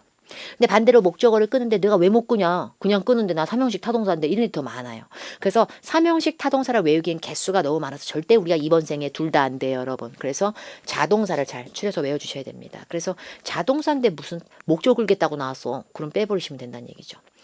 근데 이제 사형식하고 오형식 동사도 있잖아요. 뚱뚱이들이 남았잖아. 사형식은 주어, 동사, 목적어, 또 목적어. 그래서 사형식이에요. 근데 목적어 두 개 중에 앞에가 사람 목적어, 뒤에가 사물 목적어가 나와요. 그런데 기본적으로 대표적인 애가 give, offer, grant 정도만 제가 써드릴게요. 세 개 정도만. 이런 애들을 수요 동사라고 하기도 해요. 예를 들어서 give a discount. 이것만 되는 게 아니라 give you, 당신께 드릴게 a discount를 이랬을 때 you하고 discount가 둘 다 목적어가 되는 거. 이런 거 사형식. 그리고 오형식이 정말 뚱땡이죠. 주어, 동사, 목적어, 목적보어예요. 이거는. 그래서 이거는 목적어 두 개를 따로 나열했다면 얘는 목적어 지가 쓴 거에 대한 부분 설명이 되는 거예요. 근데 목적 보호 자리에 꼭 그렇게 침튀기면서 to를 붙이는 거, 이거를 입 밖으로 같이 정리하시기 바랍니다. request, require, tell, allow, 그 다음에 encourage, enable, cause, urge, force 이 정도 있고요. 얘들은 삼형식도 안 되는 건 아닌데 요거로 빈출이란 얘기고요. 실제로 encourage는 권고하다 할 때는 누구누구에게 권고하다 to 이하의 것을 하라고. 이건 참 많이 나오는데 encourage가 그냥 고무시키다, 조장하다의 느낌일 때는 삼형식으로 그냥 나오기도 해요. 그래서 to 부정사 없다고 큰일 나진 않아요. tell me 알려줘 이래도 되는 거예요. 꼭 tell me 어쩌고 이렇게까지 나오진 않으니까. 그죠? 근데 she tells me not to do it 이런 식으로 투부정사 나올 수도 있다는 얘기고 얘들이 참 특출나요. 특히 allow, enable, encourage 이렇게 세 개 꼭 암기해 주시기 바랍니다. 그리고 주어, 동사, 목적어, 목적보 오형식은 똑같은데 you make me happy 너는 참 나를 행복하게 한다 이런 달달한 고백. 그랬을 때 happy가 형용사거든요, 여러분. 이렇게 형용사에 들어가서 형용사나 명사가 자기 목적어 뒤에 들어가서 얘에 대한 상태 설명이 되는 것도 오형식의 일종인데요. 이렇게 형용사 넣고 목적 보호 자리에 형용사나 명사를 넣고 앞에 목적어로 대상을 끄는 이런 오형식으로는 find, keep, 참고로 find는 최근에도 나온 걸로 기억이 납니다, 여러분. keep, consider, deem도 consider하고 비슷해요. 여기다 간주하다. make, render는 make하고 비슷해요. 이러한 상황을 만들다 이렇게 하게 하다. call은 이제 부르다, 칭하다 이렇게 여기다의 느낌으로 혼용되겠죠. hold you accountable 이라는 표현이 만약에 나온다고 치면 accountable 여러분 계좌 아니에요. 책임 있는, 당신에게 이러한 책임 있는 상태를 부여하다 이런 느낌으로도 쓰일 수가 있다는 점. 오형식일 때. 자, 품사를 구별해서 암기하지 않으면 시간 낭비 플러스 감점은 거의 핵 우주급의 감점이 있습니다. 특히나 접속사, 전치사, 부사의 구별을 명확하게 못 해주시면 토익은 절대 도전이 힘듭니다. 특히나 파트 5는 대표적인 것이 바로 although에서 AL 때문에 though가 됩니다. 똑같은 애고요. in spite of, nevertheless 이렇게 세 개가 있는데 얘들 정말 소름 끼칠 거다. 정말 소름, 핵소름이죠. 왜냐하면 다 뭐뭐에도 불구하다, 뭐뭐에도 불구하고 비록 뭐뭐에도 불구하고 다 그래. 근데 차이점이 뭐냐면 얘는 접속사, 얘는 전치사, 얘는 부사입니다. 그래서 얘는 접속사이다 보니까 뒤에 주어 동사를 질질 끌지만 in spite of는 전치사니까 뒤에 명사 쪼가리나 살짝 끌고 nevertheless는 부사다 보니까 문장 같은 거 수식할 때도 콤마 붙이고 나온다든지 이런 수식으로 쓰이게 되죠. 총 4개의 조기는 생선이고요. 제가 봤을 때 보기입니다. 이렇게 데비드 강의 뭔가 생생한 이런 묘미 지금 촬영 중에 이것을 NG를 내기에는 너무나 많은 길을 지금 우리가 함께 왔기 때문에 여러분 총 4개의 보기 자체 구별이 불가한 같은 품사 같은 의미 이런 어휘는 오다? 이렇게 제가 지금 물어봤는데 자 보기에 look하고 seek이 같이 나온다면 정답이 둘 중에 하나가 있을까요 없을까요? 두 개 다 찾다 구하다 라는 뜻의 동사입니다. 얘들은 구별돼요. 왜냐면 look은 depend 같은 애거든요. 혼자 잘 못 써요. 뭔가를 찾다라고 할 때는 look이 아니라 look for. 근데 seek은 그냥 쓸 수 있어요. 결국에 seek하고 look이 보기에 같이 나오면 누가 빈칸데 for이 있었는가 없이 그냥 목적어 끌었는가로도 구별이 돼요.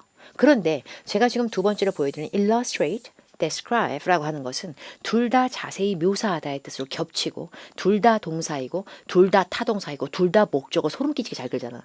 아무 차이가 없어요. illustrate가 사파 넣을 때만 쓰는 거 아니에요. 그러니까 요거 아예 안 돼요.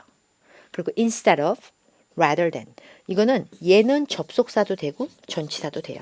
얘는 전치사만 돼요. 근데 둘 다 전치사 역할이 가능한 후보로 나왔을 때는 두 개 중에 고르기가 정말 힘들어요.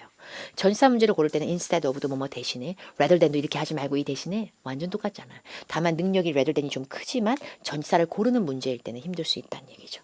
기본 문제를 한번 확인해 보시면 제일 앞에 A, B, C, D 이건 뭘 떠나서 이건 주어 자리입니다. 제일 앞에 빈칸이죠. 주어 자리이고 전치사 앞이니까 명사 같은 역할이 가등하면서 주어 역할을 해야 되기 때문에 요거 별로죠.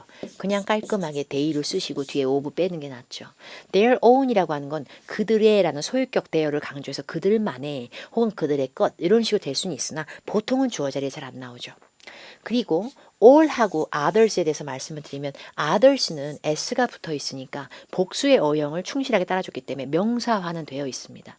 그런데 여러분이 알고 계시는 다른 other, another 또 다른 이런 것들은 원래 of랑은 결합이 안 되고 단독으로 사용을 합니다. 주어 자리에. 거기서 이미 오답이 됐겠지만 일단 얘를 놔뒀다고 치더라도 또 all of 많이 들어봤죠. 입에 딱딱 붙지 않아요. all은 형용사도 되지만 대명사도 된다 그래서 대명사라고 하는 성분도 명사의 대용이기 때문에 명사를 받아칠 수 있기 때문에 앞에 나올 수 있습니다. 주어 자리로. 근데 A하고 B를 치워버려야 되는 건 사실 of를 따지기 이전에 주어는 뭐 보라고? 동사를 보라고. 동사를.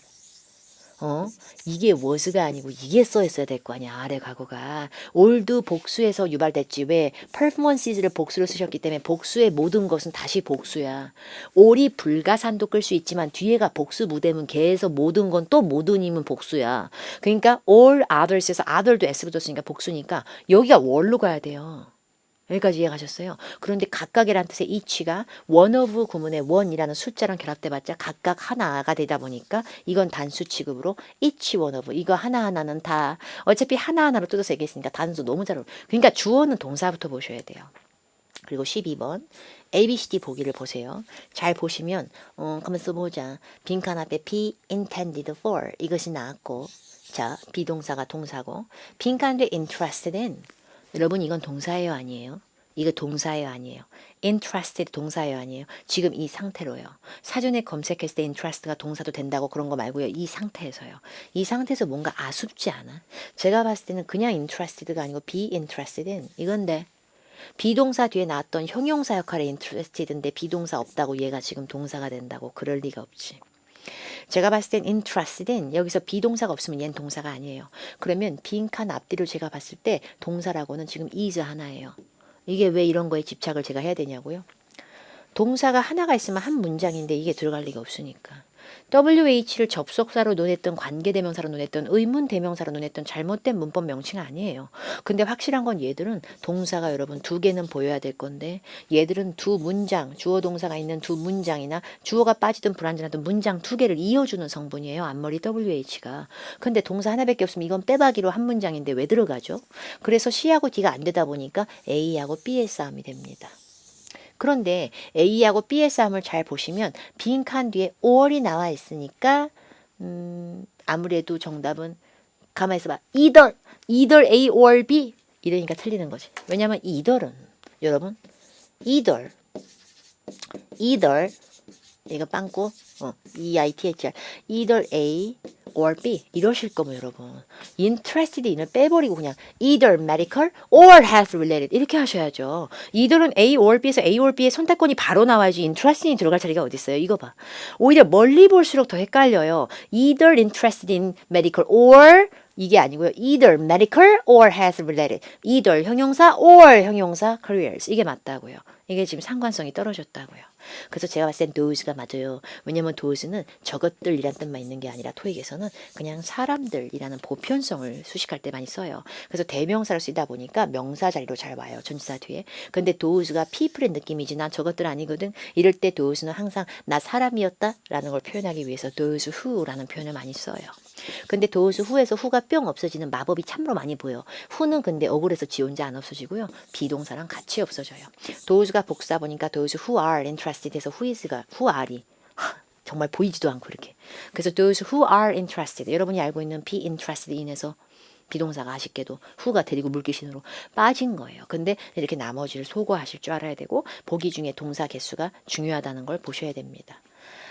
빈칸 앞에 to만 놓고 봤을 적에는 이 to가 전치사 to인다면 전치사 to라면 명사 혹은 동명사가 들어갈 수 있겠고요. 이것이 투부정사 to였다면 to 뒤에는 아무래도 단연코 동사 원형이 들어갈 수 있겠죠. 그걸 따지기 전에 앞에 얘를 봐. 얘를. 이래서 처음에 암기하기가 힘들어서 암기 안 해버리잖아. 난 그냥 이해로 할 거야. 모든 것을 어떻게 남의 나라 말을 어떻게 단어를 안 외우고 어떻게 어휘의 쓰임을 모르는 상태에서 어떻게 이게 자연스럽게 흡수가 되죠. 아무리 신급의 경지에 어떤 사람이 어떤 교육에 전달해도 그건 불가능해요. 반드시 암기가 필요합니다. 아까 제가 동사의 기본 문법의 형식에 의거 말씀드릴 때 allow, enable, encourage 이런 거 물론 아닐 때도 있지만 얘들은 일단 오형식이 됐다면 뭘 끈다고? 목적어 넣고 그 뒤에 투부 정사를 끈다고. 전치사 투가 아니라고.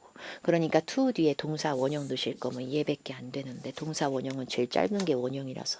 그래서 뭔가 의심스러운 활동이 있나 이런 거를 다 monitor 그거를 갖다가 다 감시하고 관찰한다는 느낌의 동사 원형으로 쓰인 것 같구만.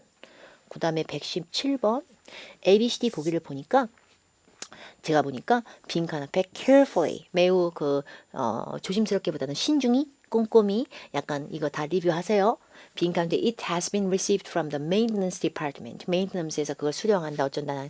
아이고 그게 중요한 게 아니고 빈칸 앞에 review.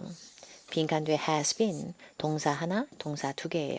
아무래도 동사가 두 개이면 문장이 두 문장이란 얘기고 문장 사이에 빵꾸가 났으니까 두 문장을 이어줄 접투더, 속투더사, 접속사가 들어가야 되는데 토익에서 대는 조금 아쉽게도 실제 영어에서는 접속사 역할도 간혹가다 할 수 있는데요. 토익에서는 그러면 그리고 나서 그때란 뜻으로 부사로 더 많이 쓰이고요. 토익의 접속사로 나올 때는 and를 주로 붙이고 and then으로 많이 나와요. 그래서 접속사를 넣을 거면 아무리 봐도 B, C, D 중에 고르시는 게 좀 더 좋아요.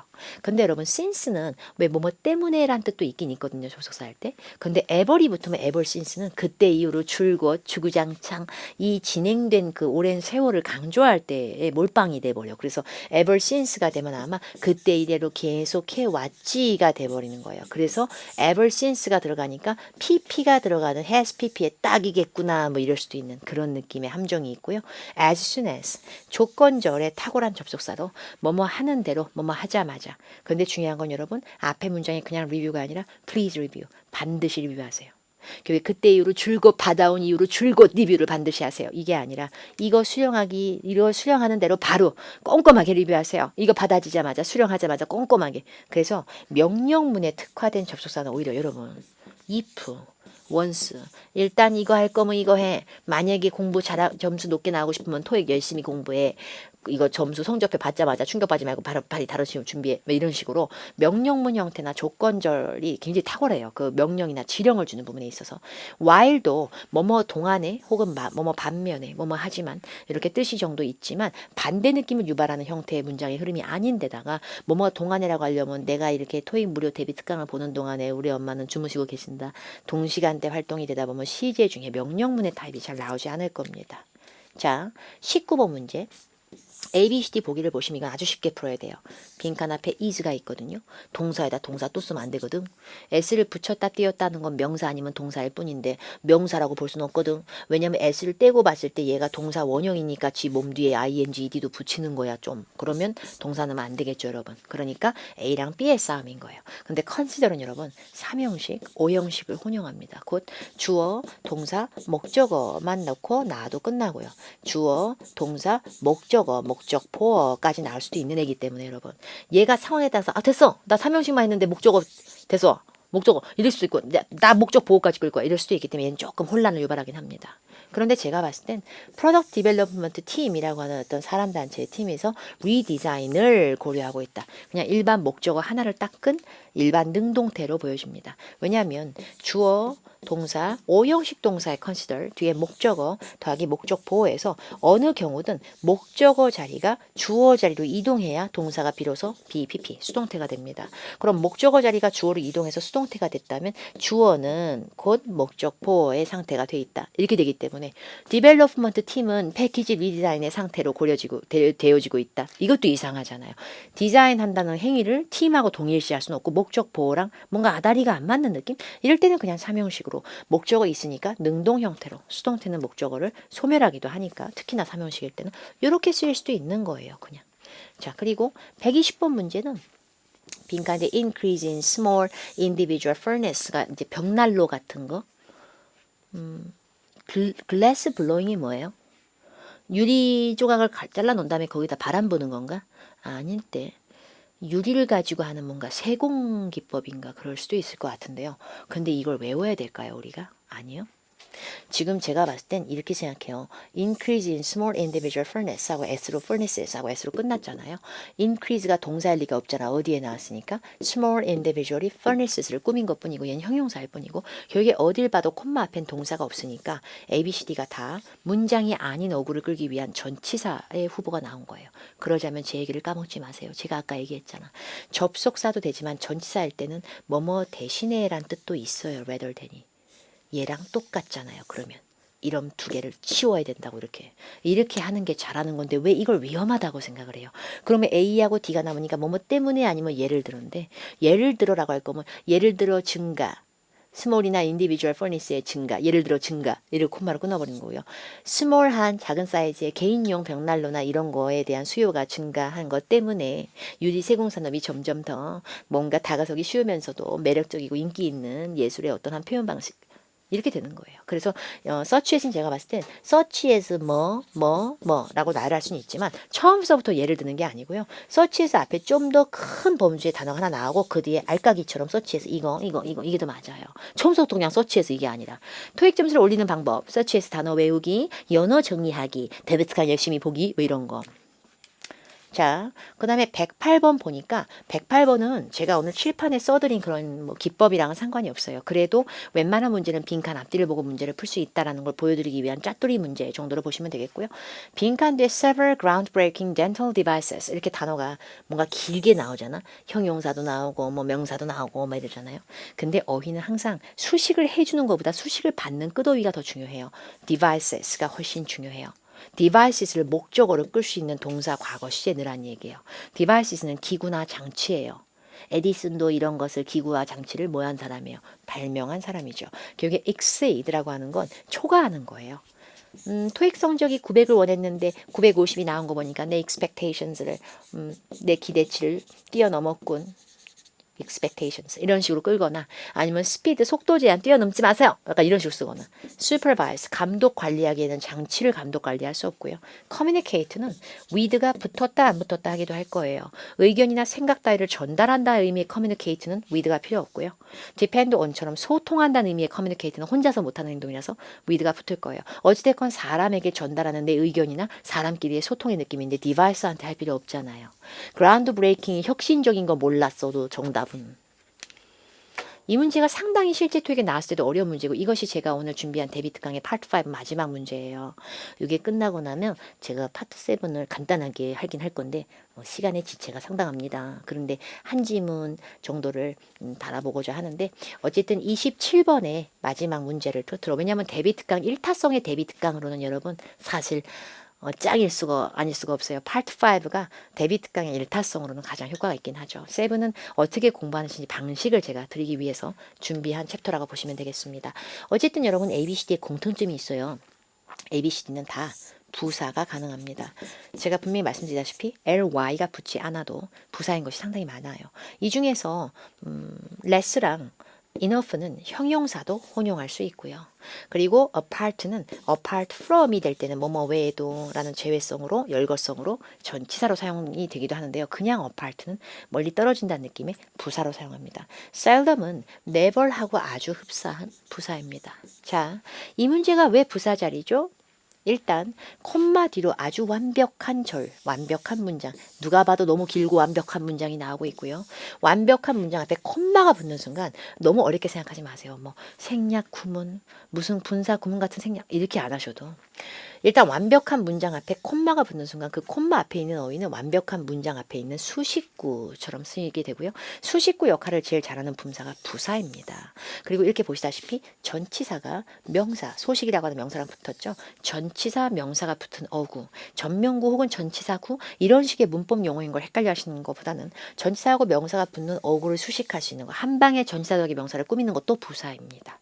그래서 다 부사로 보고 푸시는 겁니다. 이 문제는. 근데 충분히 소식에 멀리 떨어져서 소식에 좀 더가 아니고 내용상 좀 덜 소식에 좀처럼 소식에 잘 안 나오는 소식으로 등장 안 하는 이런 느낌이 셀덤이거든요. 근데 제가 이 문제에서 정말 큰 힌트를 드리고 싶은 건 요거. 이거 진짜 대박이죠. 토익에서 이 어휘는. 정답은 셀덤으로 가겠습니다. 이 문제 너무 어렵게 푸시면 더 어려울걸. 그 now라고 하는 어휘가 기본적으로 지금 현재는 이거 하는 중 이럴 때도 있지만 이제는 이렇게 된다라는 새로운 변화의 물살을 타기도 하기 때문에요. now 앞에 나오는 내용은 조금 지금하고는 다른 양상을 띌 때 많이 써요. 그래서 honorable Cynthia Rango is now making headline을 장식하고 있다. 예전에는 좀처럼 기사에 등장하지 않았는데 지금은 막 헤드라인 빵빵 띄우고 있다. 이래야 확 다른 느낌이 있어요, 여러분. 여기까지 괜찮으시죠? 그래서 정답은 셀덤으로 가겠습니다. 이런 어려운 문제도 종종 나오지만 now가 나왔을 때는 그것을 힌트로 잡아서 앞에 있는 거랑 조금 상반된 흐름을 주셔야 지금의 급변화, 급물살이 좀 더 강조가 된다는 점 정도로 아시면 되겠습니다. 자, 이제 7을 구경해 보도록 하죠. 자, 이제 여러분 파트 7은 아주 짧게 구경만 하겠습니다. 파트 7은 한 지문만 읽어도 확실히 리뷰해야 되는 챕터고요. 이 데뷔 특강의 짧은 영상만으로 제가 뭔가 엄청난 비기를 드리기에는 아까 파트 5처럼 뭔가 제대로 공부 방식을 잡았을 때 이렇게 진전이 탁 보이는 파트가 아니라 꼼수가 잘 안 통해요. 사실 제가 알려드린 파트 5도 꼼수는 아니에요. 근데 어휘를 뭐 한 개, 두 개 외우고 품사 외우고 뭐 이거로 안 되고요. 그냥 말장난의 끝판왕의 파트예요. 이걸 paraphrasing이라고 그러는데 paraphrasing이라고 하는 것은 말 그대로 지문에 우리가 지문을 아무리 백날 열심히 읽어봤자 지문에 써져 있던 내용이 결국에 어떤 내용으로 써져 있던 그것의 똑같은 스펠링이 아니라 그것의 동의어 형태로 ABCD가 돌출돼서 바뀌어서 세팅되는 거기 때문에 좀 힘들어요. 이게 이 말인지라는 그 어휘의 변화를 못 버티면은. 근데 이걸 잘 노트에 내가 꾸역꾸역 그러다 보면 되겠지. 정리하다 보면은 어느 순간은 점점 보이기 시작하는 그런 어휘빨의 장난의 끝판왕이죠. 그래서 어휘의 정리는 어느 지문에서는 동의어가 되게 많이 나오고 어느 지문에서는 조금 나오고 이러니까 나올 때마다 리뷰를 꼼꼼하게 하시는 게 좋겠죠. 지문의 필요 부분만 축약해서 요약하는 읽기는 잘못된 방식이나 스킬이라고 보기엔 좀 약간 좀 어폐가 있죠. 왜냐하면 지문의 길이가 되게 긴 지문도 나오잖아요. 독해는 뒤쪽에 삼중 지문 이런 연계형 지문들은 워낙에 지문 개수도 많고요. 결국에 내가 원어민이 아닌데 이게 이렇게 쉽게 읽어지냐는 얘기죠. 이 짧은 시간에 제한된 시간의 리미트 중에서 그것이 안 되기 때문에 필요한 부분만 요약해서 문제를 푸는 것이 아주 중요합니다. 그냥 완벽하게 누군들 읽고 싶지만 그게 잘 안 되는 우리 입장에서 시간 싸움에서 밀리면 끝장이 나거든요. 고로 필요한 부분만 요약해서 읽는 걸 추천드리고요. 문장 넣기 위치 고르는 문제가 딱 두 문제 나와요. 단일 지문에서 1번, 2번, 3번, 4번 지문에 번호 마킹돼 있고 거기에 맞는 거 고르게끔 하는 문제가 딱 두 개 있는데요. 이 문제는 먼저 풀면 그 문제를 넣으려고 하는 명제 문장에 들어갈 위치를 확인하려고 하다 보면 주변을 좀 사람이 본의 아니게 읽다 보니까 다른 문제의 흐름의 정답이 얻어 걸릴 때도 있어요. 그래서 문장 넣기 위치 고르기 문제는 그 문제를 먼저 푸는 경우도 나쁘지 않아요. 자, 제가 지금 추린 것이 우리 그 공식 기출 문제집 최근에 지금 나온 책에서 테스트 5의 파트 7에 158에서 160번을 추렸어요. 그러니까 이중 지문하고 삼중 지문 여러분이 오히려 압박감을 더 크게 느낄 수 있는 지문이 아니고 오히려 굉장히 어떻게 보면 컴팩트한 지문을 제가 추려서 하나 가져온 거예요. 근데 이중 지문, 삼중 지문을 풀어드릴 때 저도 조금 더 있어 보일 수 있어요. 독해를 구술해주는 강사 입장에서 어차피 독해는 같은 강사 가르쳐도 파트 5가 훨씬 더 뭔가 딱딱딱딱 떨어지는 느낌? 근데 7은 이게 확 막 미사여구 창조해서 이렇게 안 돼요.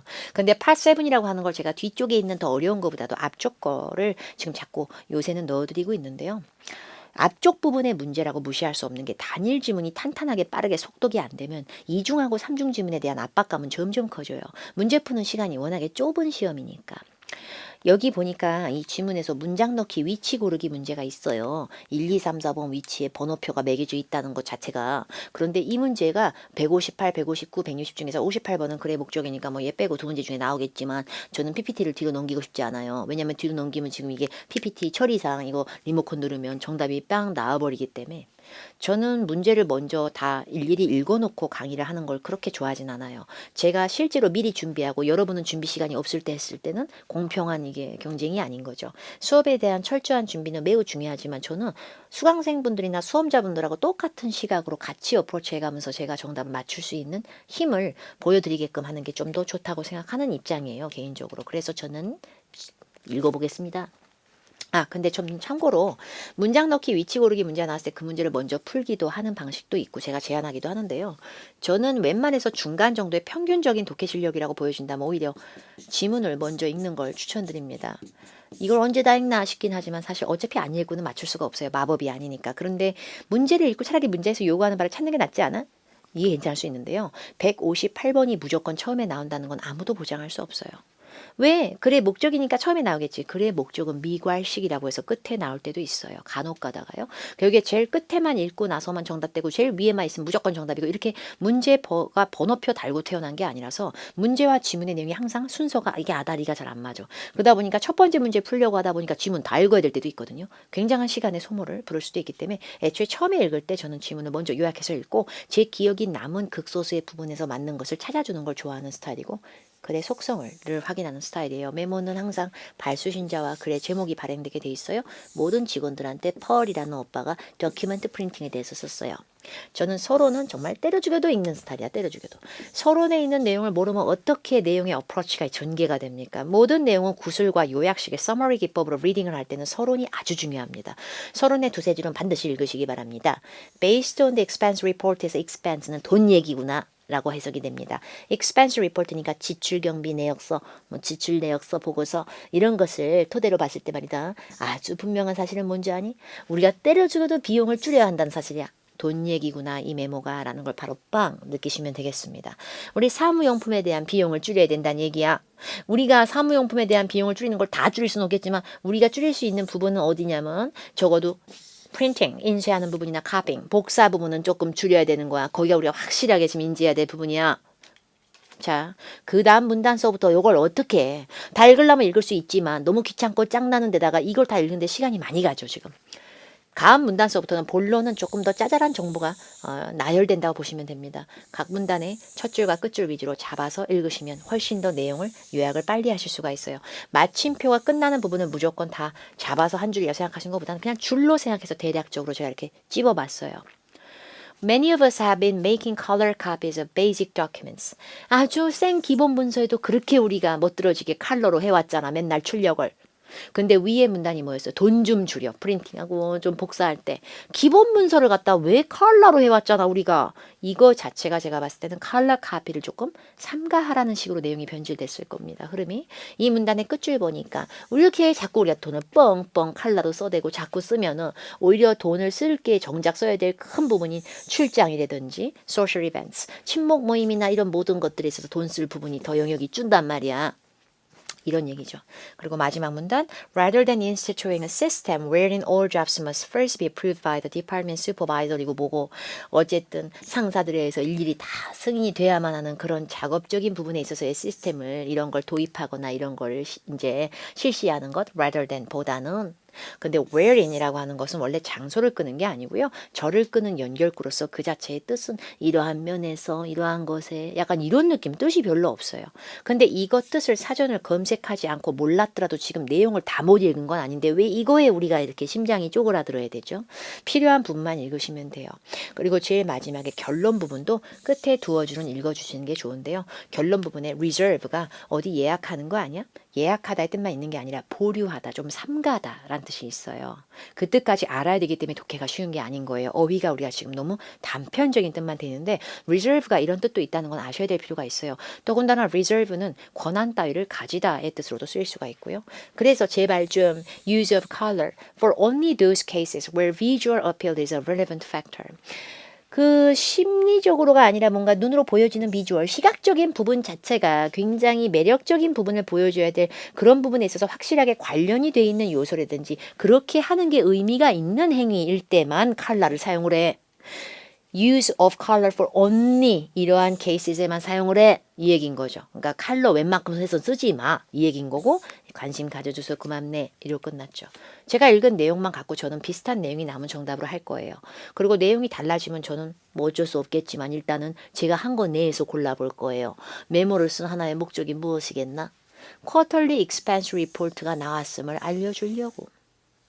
보기 B. 직원들한테 경계심도 주고 주의에 대한 정확한 환기를 빡 해주려고 뭐에 대해서 우리가 지금 예산이 이렇게 뻥뻥 쓰면 안 되는 사람들이 우리가 돈을 줄여야지. 보기 C. 직원 스태프한테 알려주려고 문서상의 오류가 크나큰 오류가 있었음을. 보기 D. 그 부서 간의 절차와 방식 따위에 대해서 피드백이 좀 어떤 의견들이 있어요. 의견 좀 요청해서 받으려고. 제가 읽은 내용은 처음서부터 뭐였죠?